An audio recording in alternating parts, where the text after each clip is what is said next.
Gracias por acompañarnos en este su programa Acceso Directo, un espacio que sirve para divulgar los trabajos científicos que se realizan en Yucatán, el trabajo de nuestros académicos y los microbios, disbiosis y neurodegeneración.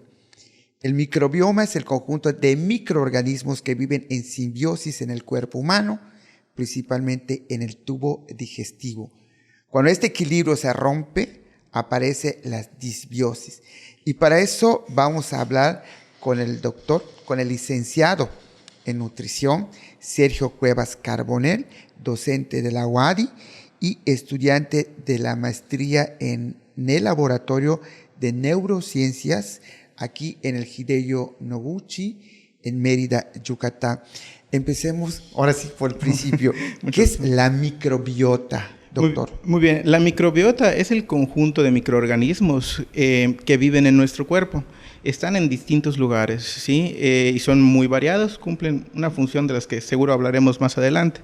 Pero en sí, nuestro organismo está cubierto, tanto por fuera y también, valga la redundancia, por dentro, ¿verdad?, de todos estos microorganismos. ¿Cuáles son las funciones de la microbiota? Bien, la microbiota cumple distintas funciones dependiendo en dónde se encuentren. La gran mayoría está en nuestro intestino y las funciones... Habla de millones, ¿verdad? Millones. De hecho, es 100 trillones de células las que se estima que hay. ¿100 trillones? Sí, de las cuales aproximadamente el 95% están en el intestino. Así que imagínense, tenemos microbiota en la boca, en el estómago, pero la mayor cantidad está en el intestino. ¿Qué función hace la microbiota? En el intestino, bueno, sí, tiene diversas, ¿no? Muchas que todavía no conocemos de seguro, pero una de las principales es producir sustancias químicas que pueden tener un efecto en nuestro cuerpo. Algunas vitaminas, por ejemplo, como la vitamina K, ¿sí?, pueden producir algunos metabolitos bioactivos. Ácidos grasos de cadena corta son de los más estudiados, ¿sí? Esas grasas de cadena cortas, ¿en qué nos ayudan? Bien, se ha visto que tienen múltiples funciones, tanto a nivel energético, es decir, les ayuda, les funciona de energía a nuestros intestinos, como también pueden tener una función en la regulación de algunos procesos metabólicos. Entre ellos se le ha relacionado con la neuroinflamación. ¿Y la vitamina K que usted nos hablaba? Bien, la vitamina K es importantísima para la coagulación. Una persona con deficiencia de vitamina K no puede coagular apropiadamente. Mira la importancia. Hablábamos de disbiosis e inflamación intestinal. ¿La disbiosis puede incrementar por inflamación? Háblenos un poquito de esto. Claro, bueno, primero hay que identificar a la microbiota como un órgano más, ¿sí? Muchos autores lo proponen como el órgano perdido. La microbiota en sí, por sus funciones, ¿sí?, es sumamente importante. Ejemplo de lo que comentábamos, produce neurotransmisores, ¿verdad? No solo ayuda o regula la inflamación. ¿Hay electricidad en neurotransmisores? No. No. Los neurotransmisores son sustancias que se unen a los receptores, por ejemplo, de las neuronas, y estas llevan a cabo o transmiten un mensaje, un potencial de acción. Entonces, ¿qué es lo que ocurre? Esta microbiota produce microbiota sana. Hay que considerar que como órgano puede estar en dos estados. Puede estar sana o puede estar enferma. La disbiosis podríamos definirla como una microbiota enferma. Hay muchos tecnicismos involucrados, pero la mayoría, el consenso nos dice que una disbiosis es un desbalance o una pérdida de la diversidad de estos microorganismos. Habíamos mencionado que tiene cerca de 100 trillones de células. No solo importa el número, el tipo también, porque hay más de 10,000 especies y muchas más que se siguen descubriendo, ¿verdad? ¿Cuál es el detalle en este balance, digamos? Como en todo, hay microorganismos buenos, hay microorganismos malos. Cuando prolifera más la actividad de estos microorganismos, voy a poner entre paréntesis malos, ¿verdad? Claro. Ocurre una disbiosis. ¿Qué pasa a nivel intestinal? Nuestro intestino es una puerta de entrada al interior de nuestro cuerpo. Todo lo que comemos pasa por el intestino y lo absorbemos y va a nuestra sangre. Evidentemente, la mayor parte de las defensas del cuerpo se encuentran en el intestino, ¿sí? Esto es para protegernos de las enfermedades. ¿Qué pasa cuando hay una disbiosis? El aumento de microorganismos, insisto, malos, entre comillas, ¿verdad? Pueden causar la activación del sistema inmune a nivel intestinal. Y esa activación del sistema inmune causa inflamación, una inflamación intestinal. una de las enfermedades más relacionadas con la disbiosis es el síndrome de intestino irritable, que creo que todos en algún momento hemos padecido algún episodio, ¿no?, de un colon inflamado. ¿Cómo cuidar ahora sí, cómo sanar, por decir, un colon inflamado? Ok, bueno, la microbiota... ¿O cómo prevenir? Bueno, ¿cómo prevenir? Bien, son dos formas diferentes, ¿verdad? Para prevenirlo, los hábitos de alimentación son sumamente importantes. Desde mi perspectiva como nutriólogo, vemos como el consumo de fibra, frutas, verduras, ¿sí? Limitar las grasas, los azúcares, mantiene una... Limitar grasas y azúcares. Limitar, sí. No significa dejar de consumir. Una dieta sana nunca va a ser totalmente restrictiva. Yo nunca les diría o les aconsejaría, no comas esto. Cómelo, pero en proporciones adecuadas, ¿verdad? ¿Qué ocurre? Lo que consumimos puede moldear nuestra microbiota. Es decir, si consumimos puro azúcar, vamos a facilitar la proliferación de los microorganismos que pueden utilizar el azúcar. ¿Qué pasa si consumimos fibra? Bueno, la fibra nosotros no la digerimos, pero le sirve de alimento a esos microorganismos. Entonces vamos a estar propiciando que proliferen los microorganismos que necesitan fibra. Y tener una alimentación balanceada, ¿sí?, equilibrada, el término que gusten, va a permitir una proliferación de distintas especies, una diversidad en esa microbiota, ¿sí? Entonces eso mantiene una microbiota sana, unos buenos hábitos de alimentación. Sin embargo, también se ha visto, ahorita que estamos en neurociencias, ¿verdad?, que no solo la alimentación influye. Nuestro estrés, nuestro manejo de emociones también puede modificar la composición de la microbiota. Nos vamos a un corte comercial y regresamos porque esto se pone interesantísimo y todos estamos aprendiendo. Regresamos.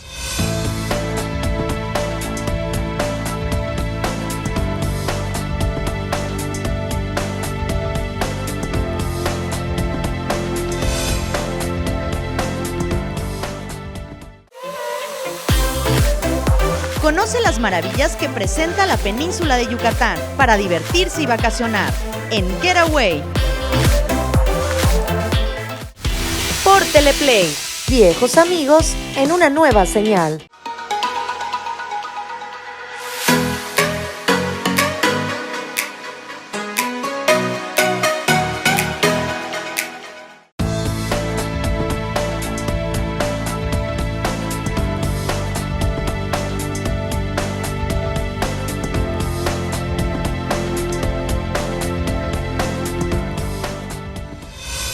Gracias por acompañarnos en este su programa Acceso Directo, un espacio para dar a conocer el trabajo científico que realizan nuestros académicos, nuestros científicos, para la divulgación de la ciencia. Y para eso vamos a platicar con el licenciado en nutrición, Sergio Cuevas Carbonell, quien es egresado de la Universidad Autónoma de Yucatán. Es docente aquí en la UADY, es estudiante en maestría y está en el laboratorio de neurociencias del Centro Regional Hideo Noguchi. Nos estaba usted platicando, licenciado, acerca de cómo la depresión pues puede fomentar una disbiosis. ¿Nos recuerda qué es la disbiosis y cómo afecta esto a nuestro organismo? La disbiosis está clásicamente definida como una pérdida en la diversidad de microorganismos que residen en nuestro intestino, ¿sí? ¿Qué es lo que ocurre? Bueno, hablando de disbiosis intestinal, ¿verdad? Porque quedamos que la microbiota puede estar en muchos lados. Entonces, de aquí en adelante, cuando hablemos de disbiosis, vamos a suponer que es en el intestino, lo que nos compete, claro, ¿sí? ¿Qué ocurre? Cuando hay un desbalance en la microbiota entre sus funciones está a producir neurotransmisores como serotonina. Uno de los principios, de hecho, la mayor parte de la serotonina, 90%, si mal no recuerdo, se produce en el intestino por la microbiota. Recuérdanos para qué nos ayuda la serotonina. Es un neurotransmisor, se encuentra muy relacionado, controla muchas funciones, principalmente, por ejemplo, la regulación del estado de ánimo, ¿no? Es con lo que habíamos discutido que se relaciona con la depresión, ¿sí? Entonces, una disbiosis puede estar relacionada con un mayor riesgo a desarrollar depresión, por ejemplo. Se ha visto, ¿no?, en personas deprimidas que la disbiosis es bastante prevalente, es muy común, ¿sí? Entonces, entre sus funciones, bueno, una de las múltiples causas, porque no hay solo una explicación para la depresión, ¿verdad?, son múltiples, está una disminución en la cantidad de serotonina en el cerebro, ¿no? ¿Cómo puedo activar o cómo puedo compensar, cómo puedo cuidar esa parte de esta disbiosis? Ok, bueno, la disbiosis propiamente es esta cuando ya se encuentra la alteración. Para corregir la alteración hay que tratar de identificar qué la está causando. Ejemplo, uno puede tener una disbiosis por consumir alimentos procesados. Vamos a suponer, vamos a consumir pura azúcar, helados, pizzas, alimentos procesados que tienen azúcares simples. Y esos azúcares simples van a hacer que la microbiota se modifique y proliferen ciertos microorganismos que no son tan benéficos, vamos a decirlo de alguna manera, ¿sí? Entonces, ¿qué debemos de hacer? Identificar. Ejemplo, puede ser que una persona está sometida a demasiado estrés. Ese mismo estrés puede causar una disbiosis. O sea, cuando estás nervioso, cuando estás más en el trabajo, cuando estás mal en la familia, cuando estás de problema en problema. Claro, no solo el estar de problema en problema, sino la falta del control de nuestras emociones, porque yo puedo tener un problema y puedo reconocer que estoy nervioso y estoy ansioso y tratar de calmarme, aceptarlo, ¿sí? Buscar estrategias que me ayuden a sobrellevarlo sin necesariamente desencadenar una mayor complicación, ¿verdad? Como podría ser en este caso una disbiosis. Hay que tener muy en cuenta que la comunicación del intestino al cerebro y del cerebro al intestino, como acabo de decir, es bidireccional. No importa solo lo que pase en la microbiota va a influir en el cerebro. También lo que pasa en nuestro cerebro influye en la microbiota. O sea, el tener problemas, mucha gente cuando tiene problemas emocionales, vienen las diarreas. Es un ejemplo, claro. Síndrome de colon irritable, ¿no? ¿Qué es lo que ocurre? Vamos a suponer, estamos en la maestría, ¿no? Vamos a presentar un examen bastante difícil y dejo que la ansiedad me gane, ¿no? Dejo que el estrés se convierta en algo negativo, ¿verdad? Y eso me puede ocasionar una disbiosis y se ve, por ejemplo, reflejada en malestares gastrointestinales. Licenciado, ¿con qué enfermedades se ha relacionado la microbiota? Bueno, esto es muy interesante. La microbiota, se cree que cerca del 90% de las enfermedades hoy día se relacionan en algún punto con los microorganismos que residen en el intestino. Los principales, habíamos comentado, depresión, síndrome de colon irritable, ¿verdad? Hay algunos reportes sobre ansiedad, Parkinson, Alzheimer, depresión lo mencioné. Se me fue el nombre. Alzheimer. Ahorita. Sí, no, pero autismo. Con el autismo también, sí. Entonces, esta relación hay que ser muy claros. La gente cree porque tengo una disbiosis me va a dar depresión. Porque tengo una disbiosis me va a dar Parkinson, que es lo que estamos trabajando ahorita. No, es un riesgo. Es decir, puede fomentar la aparición. Se relaciona con, no son una causa. O sea, es interesantísimo eso que usted me dice, cómo las enfermedades, pues ahora sí, de la microbiota, las disbiosis, me puede llevar al Parkinson, me puede llevar a la ansiedad, o sea, puede ser de leve a grave esto. Claro, sí. Todas las personas tenemos una microbiota diferente. Tú y yo podemos compartir algunos microorganismos. Sin embargo, la cantidad, el perfil de esos microorganismos no va a ser igual, ¿verdad? La microbiota se desarrolla con cada individuo. Y ejemplo, con su alteración, cada uno de nosotros también es susceptible, a lo mejor, a una diarrea bastante sencilla, a un colon inflamado. Pero con el paso del tiempo, esto también puede ser mucho más importante. Se ha relacionado incluso con la aparición de obesidad, con la cantidad, con los estadísticos de obesidad que tenemos. Son muy frecuentes, ¿verdad? Es muy prevalente esta enfermedad. La disbiosis juega un papel importantísimo, ¿sí? En la regulación energética, en la regulación de la ingesta de alimentos. Entonces, está relacionado con un sinfín de enfermedades. Es increíble cómo en que están estudiando el Parkinson, el autismo, el Alzheimer, la depresión, está la disbiosis por la microbiota. Claro, en nuestro caso, en el Parkinson, ¿qué es lo que ocurre? Tenemos un nervio vago, que conecta desde el intestino, ¿sí? Nos vamos a un corte comercial, claro, y vamos a hablar del nervio vago, de todo esto interesantísimo. Regresamos.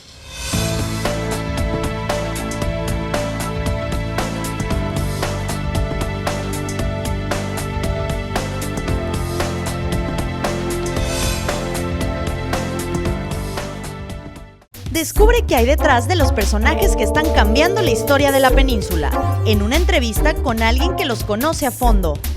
La entrevista con Luis Alberto Rivas. Por Teleplay.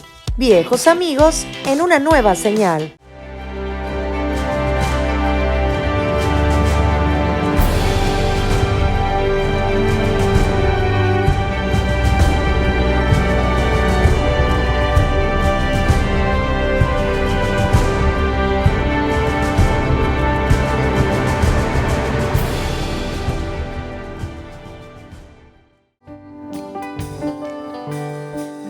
Chocolates, una noche de pasión, una bicicleta, de Playboy, una pluma fuente, un bolso decente, unos zapatitos de charol.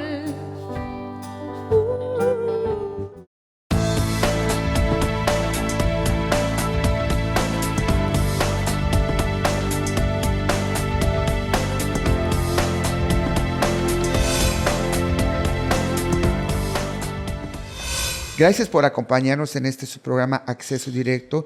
Es un espacio para dar a conocer, para divulgar el trabajo científico que hacen nuestros académicos. Y para eso estamos platicando con el licenciado en nutrición, egresado de la UADY, Sergio Cuevas Carbonell. Es docente de la UADY, es estudiante en maestría y se encuentra en estos momentos en el Laboratorio de Neurociencias del Centro Regional Hideo Noguchi, que pertenece a la Universidad Autónoma de Yucatán. Estamos platicando microbios, disbiosis y neurodegeneración. Nos estaba hablando usted en este momento. Claro, sí. Les comentaba la conexión que hay entre, ejemplo, el desarrollo de Parkinson y una disbiosis, ¿sí? ¿Qué ocurre? Nuestro intestino tiene su sistema nervioso, el sistema nervioso entérico, y se conecta con nuestro cerebro gracias al nervio vago. Es uno de los más grandes. ¿Qué es el nervio vago? Háblenos. El nervio vago es un conjunto de neuronas, ¿sí? Recibe ese nombre, el nervio vago, es anatómicamente así se ha denominado, pero conecta, lo que les mencionaba, ¿sí? Sus neuronas a distintos órganos, vísceras principalmente, corazón, pulmones, intestino. Y ya que los microorganismos están en nuestro intestino, funge de conexión entre el intestino y el cerebro. ¿Cómo afecta todo esto, doctor? Háblenos de los padecimientos que usted ha descubierto, sobre todo el Parkinson. Bueno, no los he descubierto, ¿verdad? Estamos estudiándolos. Sí, los estamos estudiando. Sí, bien. En el caso de la disbiosis, causa una inflamación a nivel intestinal. Es parte de lo que ya habíamos mencionado con otras enfermedades, como el síndrome de colon irritable. Sin embargo, una activación del sistema inmune a nivel del intestino puede llegar a influir en todo nuestro cuerpo. Un ejemplo es en el cerebro, ¿sí? ¿Qué es lo que ocurre entonces? Con una inflamación a nivel intestinal, esta inflamación puede propagarse. Y al propagarse, llegamos a la neuroinflamación, llega a nuestro cerebro, activando algunas células que se encuentran ahí del sistema inmune, se llaman microglía, y esta microglía produce sustancias inflamatorias, ¿sí? Propiamente la inflamación se ve como algo malo, no realmente. La inflamación es un intento de nuestro cuerpo de controlar un potencial daño, ¿sí? ¿Qué es lo que ocurre? Si esa disbiosis permanece, la inflamación continúa. Y una inflamación crónica, una inflamación a largo plazo, puede ser dañina para nuestras neuronas. En el caso del Parkinson, para las neuronas que controlan, por ejemplo, el movimiento. ¿Cómo sanar estas inflamaciones? Bueno, como les comentaba, la inflamación no es propiamente la parte mala, ¿no? La parte mala es no limitar la inflamación. Entonces, ¿cómo, digamos, controlarlas? Podríamos controlarlas, ejemplo, con el cambio de hábitos. El consumo de probióticos es una de las posibles ¿Dónde causas. se dan los probióticos? Ok, bueno, aquí mencionar, ¿no?, que el tema, bueno, probióticos es una definición, es un concepto, ¿verdad? Los probióticos son microorganismos vivos que se encuentran, puede ser en algún alimento, ejemplo, que al consumirlos sobreviven al paso del estómago, llegan a nuestro intestino y empiezan a colonizar el intestino. Y estos probióticos tienen un efecto positivo en nuestra salud, ¿sí? ¿Dónde se encuentran? Principalmente en alimentos fermentados. Nuestra cultura no suele consumir muchos de estos alimentos. Creo el más común sería el yogurt y desafortunadamente el yogurt comercial, ejemplo, que a veces encontramos en el súper, no necesariamente va a tener todos los cultivos vivos, ¿no? O no necesariamente esos cultivos van a sobrevivir al tránsito intestinal. Pero si pudiéramos hablar de alimentos, el kefir, un tipo de bebida fermentada, sí, alimento fermentado, es el kimchi, ¿sí? Y hay el kvass, me parece que se dice, es en ruso, podría estar equivocado. En Yucatán, en Mérida. En Mérida, realmente en nuestra cultura, por ejemplo, alimentos yucatecos, hay muy pocos alimentos fermentados. ¿Y dónde conseguir alimentos fermentados? Uno los puede hacer en casa, es un ejemplo. Yo, por ejemplo, hago mi propio yogur con le dicen búlgaros, me parece el nombre común, ¿verdad? Entonces, es una forma de consumir estos probióticos, ¿no? Es consumir alimentos fermentados. Sin embargo, no se necesita consumir el probiótico por sí mismo, ¿verdad? Podemos consumir algo también que son los prebióticos. Los prebióticos son, digamos, el alimento de los microorganismos que ya residen en nuestro intestino. Pero lo importante aquí es cambiar ese perfil. Se ha visto muchas veces que la alimentación con azúcares, por ejemplo, favorece el crecimiento de especies que no son tan benéficas, por no decir dañinas, ¿verdad? Mientras que el consumo de fibra, ¿sí?, favorece la proliferación de microorganismos benéficos. Entonces, no tenemos que consumir Denos ejemplos de fibras. Ejemplo de fibra, frutas, verduras, ¿sí? Cualquier alimento, por ejemplo, si vamos a consumir algún tipo de pan, preferentemente integral, ¿verdad? Ver que tenga fibra. De hecho, sencillamente cualquier producto ustedes lo pueden voltear y si está etiquetado, podemos consultar la cantidad de fibra que tiene. Es interesantísimo el eje. Usted igual hablaba del eje de microbiota del intestino. Bueno, es el eje microbiota, intestino, cerebro. Sí, ¿en qué consiste ese eje? En los microorganismos que residen en el intestino, en las conexiones nerviosas que llegan al intestino y que de ahí se proyectan hasta el cerebro, lo que permite una comunicación entre estos órganos. Entonces, es la importancia de cuidar ahora sí nuestro cuerpo humano. Claro, todo nuestro cuerpo, ¿eh? No solo existen microorganismos en el intestino, cosa curiosa. Mi director presentó en la Semana del Cerebro que también la microbiota oral sí es muy determinante en algunas enfermedades. Se ha visto que la gingivitis crónica, ¿sí?, puede estar relacionada con el desarrollo de Alzheimer, ¿no? Entonces, desde mi perspectiva como nutriólogo, les he hablado de lo que tenemos en el intestino, ¿no? Pero todo lo que hay en el cuerpo también puede determinar nuestra salud. Gracias por regalarnos sus conocimientos y gracias por acompañarnos a su programa. Gracias.